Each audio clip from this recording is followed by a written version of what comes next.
Welcome to the Justice for You podcast, brought to you by Waggener IBSU, where students of color acknowledge and discuss African American struggles with African American fighters. In this episode, we sit down with G Newman II once more to discuss with Waggener's BSU members Dakota and Andrew. Things don't change, all right? They just take different forms, seriously. So when we think about slavery, do you think there's slavery now? I do believe there is slavery now. Well, how do you think? And not only in America, but across the world, like in actual like literal forms, they take like different races in slavery, not just black people, because most people think that only black people have been slaves, but they have Hispanic slaves. They have like, I don't know, I don't want to like it's like in certain parts of the world there actually is. Well, I want you to focus on America though. Focus on America. So how is slavery still existent in America? I feel like slavery is still existent in America, not as big as it was, but like let's think of the simple fact of like just life, like working. Like you get paid to work, but like there's like, especially in the black community, there's like we all know that we get treated differently. So I feel like not that we get treated differently, but like the form of slavery is like it's not a hard concept, but it's like hard to explain because like I feel like it is all throughout America and people feel like it's just history, but I feel like there's different things that could be tied into that in modern day that could be related to back in 1619 when the first slaves were brought over. Yeah, and see, what I was going to say is like two things about like how slavery is still persistent in that one, we don't make enough to like live prosperly, right? We just make enough to pay for our house, pay for our clothes, and pay for our transportation to get to the job that we have, right? So in a sense, that's low-key slavery, right? We're not like working for ourselves. We're not like creating or establishing things for ourselves. And if we are, it's like this slow pace that we never see until we die type thing. So that's one type of slavery. But real slavery, the 13th, 14, 15 amendments to the Constitution, right? You know which one I'm about to talk about? Say it. Do it. You got it. You're smart. I'm not sure, but I do know that the 13th Amendment was like, not that it abolished slavery. It did, but like, except for, I don't know if it's women. Nope. No. Almost. I ain't took this. I know it's all good. It's all like good. But you did so good though. You did so good. Slavery is abolished in America except for as a punishment. Yes. For a crime. Yeah. Right? Yeah. So when we talk about race and we talk about crime, black African Americans make up the majority of the prison population. In the prison population, do you know how much they make? Okay, so like check this out real quick. Fun fact. And this is just me giving you some stuff, right? Alabama, they have about 137 prisons in Alabama. They are, I want to say half of those prisons are going on strike. The prisoners are going on strike. They're going on a worker strike. They're refusing to go to work. So the Alabama prison is now starving them. They went from 3 meals a day to 2 meals a day. Right. And a lot of the inmates are going on hunger strikes because what they're serving them is this like sloppy Joe crap that's just disgusting, right? It's almost inedible. They make furniture. A lot of the stuff, like what you're sitting on, the chair you're sitting on may have been made by an inmate. You understand? The tables that we're talking on may have been made by an inmate. The license plates on our cars may have been made by an inmate. Most chances are they did get made by an inmate. These inmates get paid, I think, $1 a week. Yeah, that's a little bit over $1 a week. If there was any type of slavery, that is slavery. And tying that into like slavery, like comparing those things, like when slavery, don't quote me on this, but when slavery first was abolished. You're on a podcast, you're quoted, but keep going though. when slavery was first abolished, like they would like black people would still work for the white people and they would get paid like very, very little, or they couldn't like buy their own like. Basically, it's like they weren't in slavery, but they were like forced to stay because of how little they were being paid and stuff like that. So just like when you were talking about like in jails, they get paid like $1 a week for all the stuff that they do and make. That is like a really great comparison to slavery then and slavery now. Not saying that being a prisoner is slavery, but It is, It is. to be honest, because Completely. like people think that when you go to prison, you know, they it's like a rehabilitation center, like they help you like It's a joke. grow. No, Right. it's Get reintered into society. Stop yeah. playing. Just like people argued that slavery build character or stuff like that back then, or it was good for the people, it was good for it made good for the black people and good for the white people. Just how people argue how prison is good for the prisoners, and you know, just I feel like that's a great comparison, and I just Awesome comparison. I think that you did. You're right, and you did a wonderful job with your question. Thank you so much. I have one more, by the way. Oh, you got one more? Yeah, I have one more. Okay. You talk about And him. I'm good. You take up the same amount of time. Go ahead. I've only asked 2 questions, to be fair. To be fair. But So my second question is, so we are teenagers, not you, but like us. So we are teenagers, and sometimes like we feel like we have limited power because of our age. So what can what can the teenagers do about the food deserts in our community? Because like we're not adults, so we can't do as much as we want to, but we want to do a lot. Like teenagers, like our voices are the voices on the main line. Like we are the future. So like we want to try and help, but we can't do as much as we want. So what would you say that we could do to about the food deserts? so one thing y'all could do is call, petition, and show up at the different city council meetings that the city has. There's a group. Oh, what was the group? Anyway, there's an action group that they ended up hiring me to help or facilitate youth to say poems about a certain, I think we were, was it the TIFT?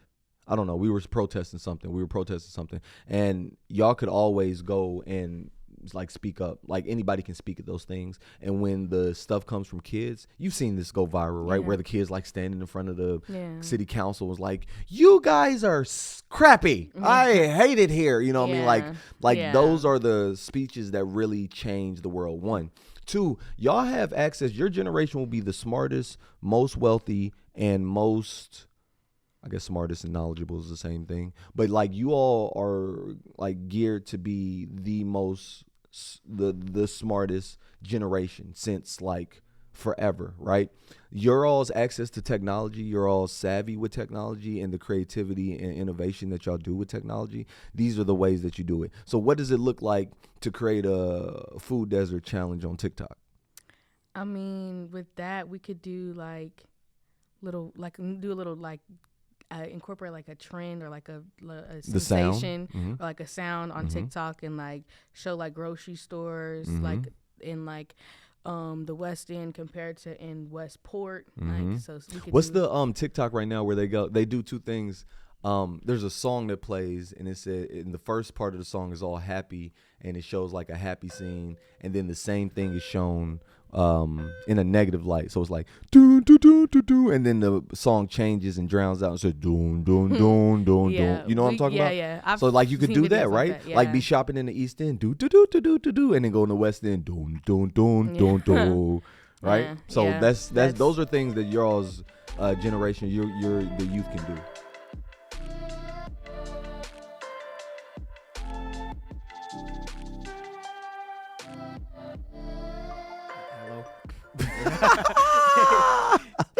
Olo, how you doing today, bro? I'm doing good. Finding you. I'm awake. All right. So yesterday, Hold on. What happened yesterday? So before you get into the story, because we talked a little bit before we were on air, right? Yep. And you were about to tell me a story about something that happened yesterday. Now, yesterday I had to do an assembly with Justice Now, right? And there was like a whole bunch of schools, and what were we talking about? It was the Justice Fest kickoff event. Okay. Yeah. So we had got these shirts, like the Justice Now 502 shirts, and so I wore it to Kroger's. I went to Kroger's with my mom, but while I was taking out, there was this old white man in the line. He was bagging, so he asked me. He was like, "What does your shirt say?" And then he read it, and he was like, "Who is it saying justice for?" And I was just like, "Any and everybody in Louisville, like just in general." He was like, "What are you gonna do when they start saying justice for you?" And I was like, "They won't have to. I won't put myself in the position to where they will have to." And so he's like, every time somebody does something wrong, they want to blame it on us, referencing white people or white males. And so at that point, I had just ignored him because like it's not worth my energy anymore to really entertain the conversation. Yeah. So if you was put in that situation, how would you handle the bias? Yeah, no, I'm put in that situation often, right? And Yeah. we're a lot of times we're put in this situation. So, interesting. Now, first of all, if anybody engages you with a social justice conversation, right? Social justice issues really come down to experiences. And when you're talking to somebody, an individual, about their experience versus your experience, you just need to make sure that that's being clarified. So he's like, what are they going to say when they're looking for justice, or what are you going to say when they're looking for justice for you, right? The question then to him is, why would I need justice, right? And let him answer. Like, let people sit in their things, because a lot of people like to challenge on the surface, but when you try to get deep, they can't swim. You feel what I'm saying? So like, you go ahead. Why would I need justice? Justice for me for what? And then they'll be like, well, because you was probably shot by a cop. Oh, I was shot by a cop. You think cops should be able to kill people? Like, really, the way that y'all combat racism and the way that y'all combat folk that are coming at y'all sideways, you have to talk to them. Like, seriously, continue to talk to them. I believe that the person can be dealt with, the people is unruly. So like, it's hard to convince a people of something, but that individual, that guy right there, even though you said it wasn't working for your energy, and I understand that, and also always, that was smart, like, protect your energy. You are not, like, you don't need to be explaining nothing to nobody. And when I get in those positions, I give people my Cash App, because you got to pay me for my wisdom. No, for real, bro. Like, if he asks you a question, be like, my Cash App is this. It's $5. And then he can get whatever answers he wants. But that's what I'm saying, bro. Like, in those instances, you ask him more questions about why he's like, justice for who? For anybody and everybody. That should have been it. That should have been in the conversation. As soon as he said, well, what are they going to do with justice for you? Now he's opening the floor to really get into his mentality. And if you do it right, that you can show him up. Like, you can show him, oh, see, you want justice too. Because we all want justice, bro.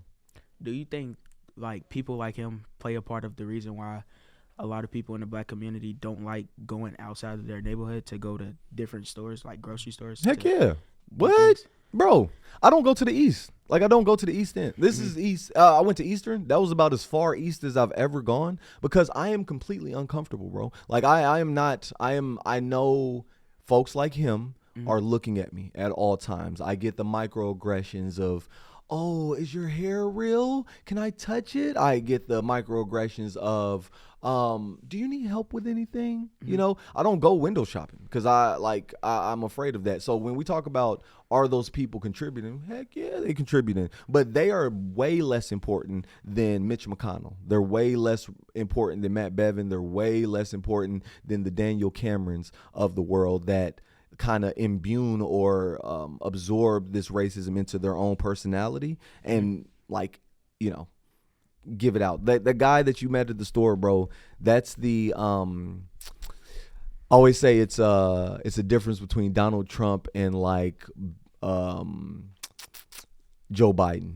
All right. So like Joe Biden in the 80s put a lot of programs and policies in place that hurt black people. Like, it hurt poor people too. He did a lot of that, but he did it quietly, right? And he didn't like make noise about it. Donald Trump does the same things, only he does it loudly, right? So there's covert racism and there's overt racism. All right. Covert racism is the Biden where it's just little policies that, you know, quietly, even though he's doing some stuff now, it's fine. But as a congressman, he was doing a lot of damage. Trump is overt racism. He is the dude yelling the N-word from his porch. And we don't care about him. He's in his underwear. He has a terrible life. We're not worried about that guy. You need to be worried about the covert racists. And those are our politicians and our principals. Oh, my goodness. Not here at Waggener. Great principal at Waggener. As far as, like, the process of getting people like that to just stop being like that, or just, like, remove them from positions where they have the power to be like that, what would you like do? Like, is calling like their boss or something enough, or would you like start a whole like situation about it? Yeah, I mean, all things help. I think all things help, and I think ousting people is number one like goal of things. Like you should definitely oust people. You should definitely put movements towards things. But you also shouldn't waste a lot of energy on grocery store guy. Grocery store guy has no effect in your life. Like grocery store guy can't do nothing about anything. The politicians is who you need to be talking to and who you need to be like pushing. The business people who you need to be talking to, who you need to be pushing. And you talking about what I would do. I would start an agency of nothing but like white people, and their job would be to infiltrate organizations like the cops in politics and oust the racists that exist in them. If it was me, I would like save up enough money to pay people. You ever heard of a gun buyback program where they like the government, the cops will buy you turn your gun, you buy a thing? Yeah. I would do like a racism buyback, you know, like turning your grandfather who says the N word all the time and I give you $10. You know what I'm saying? Yes, like sir. That is what I would do.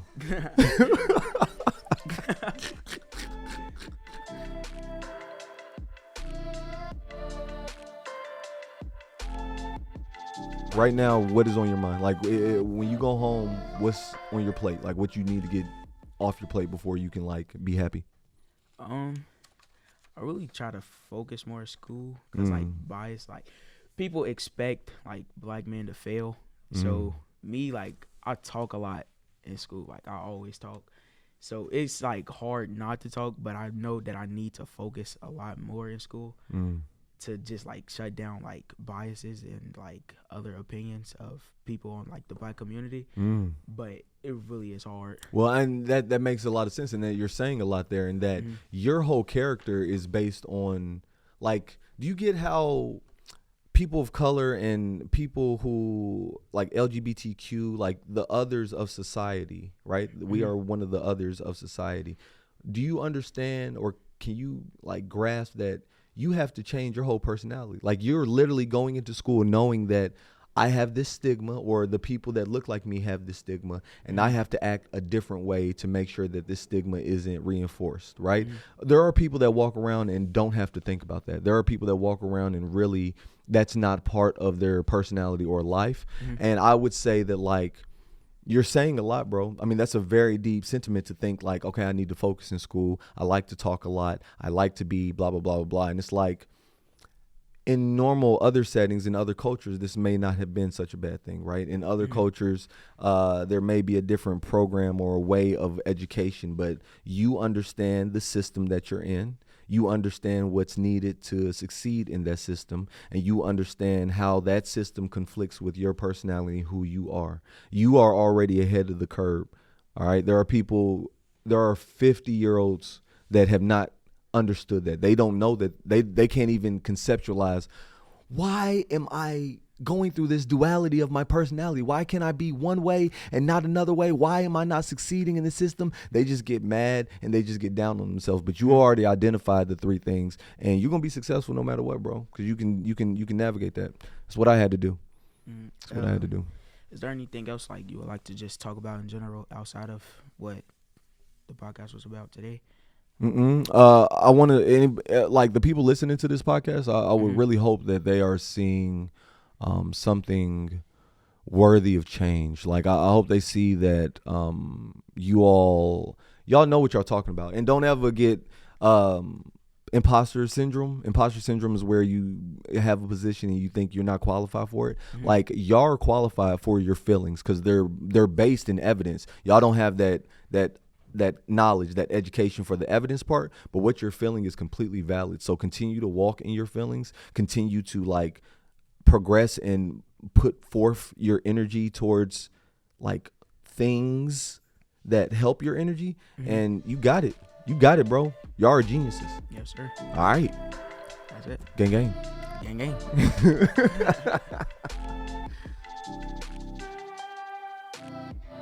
This has been the Justice for You podcast.